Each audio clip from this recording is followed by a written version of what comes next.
Welcome to SVR academy. AP హైకోర్టుకు సంబంధించి exam dates మనకు వచ్చాయి. అయితే ఎగ్జామ్ మనకి ఆగస్ట్ 20 నుంచి ఆగస్ట్ 24 మధ్యలో జరుగుతుంది. అప్పటిలోగా నేను కొన్ని ట్రిక్స్ని చెప్తాను. అంటే కంప్యూటర్ బేస్డ్ ఎగ్జామినేషన్లో ముఖ్యంగా మల్టిపుల్ చాయిస్ క్వశ్చన్స్ రాసేటప్పుడు మనం ఎలాంటి సమస్యల్ని ఎదుర్కొంటున్నాము అనే దాని గురించి.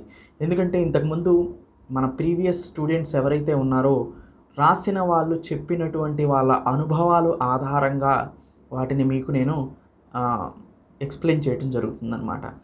కామన్గా అందరూ చేసే కొన్ని మిస్టేక్స్ని ఒక్కొక్క వీడియోగా మనం మాట్లాడుతూ వెళ్దాం ఎగ్జామ్ అయ్యే వరకు కూడా. ఈ సిరీస్ని చూస్తూ ఉండండి. ఎందుకంటే మీరు 1 or 2 minutes కాబట్టి చూసేది మీకు పెద్ద సమయం వెచ్చించినట్టేమీ కాదు. దాంతోపాటుగా కంప్యూటర్ బేస్డ్ టెస్ట్ ఎగ్జామినేషన్లో మీరు అక్కడికి వెళ్ళిన తర్వాత చేసే మిస్టేక్స్ని కూడా రెక్టిఫై చేసుకోగలుగుతారు. ముఖ్యంగా సమయపాలన, టైం మేనేజ్మెంట్ అనేది మోస్ట్ ఇంపార్టెంట్ అండి. మనం సపోజ్ ఆఫీస్ సబార్డినేట్ కానీ, లేకపోతే ప్రాసెసర్ సర్వర్ కానీ, డ్రైవర్ కానీ, ఇలాంటి వాళ్ళు జనరల్ మెంటల్ ఎబిలిటీ ఉంది, వాళ్ళకి మెంటల్ ఎబిలిటీ ఉంది. ఈ మెంటల్ ఎబిలిటీ ప్రశ్నలు వచ్చినప్పుడు మీరు ఏం చేస్తారంటే, చూడండి, వెంటనే కనుక వచ్చేటట్లయితే వాటిని చేయండి. అన్నిటికీ ఒక 1 minute తీసుకున్నారనుకోండి, ఈ మెంటల్ ఎబిలిటీకి మీరు 1.5 minutes తీసుకోవాల్సి వస్తుంది. అందుకని ఈ మెంటల్ ఎబిలిటీ ప్రశ్నలు ఏవైతే ఉన్నాయో వీటిని చివరి చేయడానికి ప్రయత్నం చేయండి. ఎందుకంటే మిగతావన్నీ కూడా ముందు మనం ఆన్సర్ పెట్టేలాగా ఉండాలన్నమాట. ఈజీ క్వశ్చన్స్ని చూసుకోండి. అందుకనే జిఎస్ని, ఇంగ్లీష్ని చేసిన తర్వాత మెంటల్ ఎబిలిటీ చేయండి. ఇట్లా అలా కాకుండా మిగతా స్ట్రీమ్ వాళ్ళు 2 ఉన్నాయి. వాళ్ళకి ఇంగ్లీష్ ఒకటి, జనరల్ నాలెడ్జ్ ఒకటి, ఈ 2 ఉన్నాయి.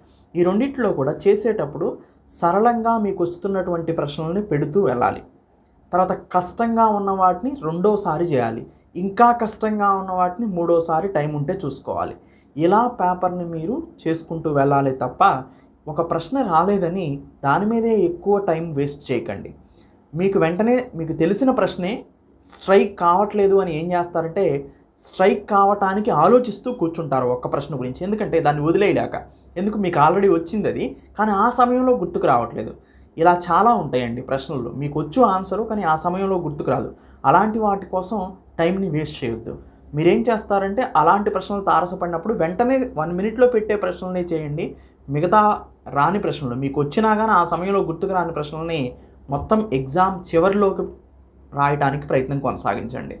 ఇలా టైం మేనేజ్మెంట్ అనేది మీకు మోస్ట్ ఇంపార్టెంట్ అన్నమాట. టైం మేనేజ్మెంట్ చేసుకోలేకపోతే మీకు వచ్చినా కానీ ప్రశ్నలని చేయలేరు.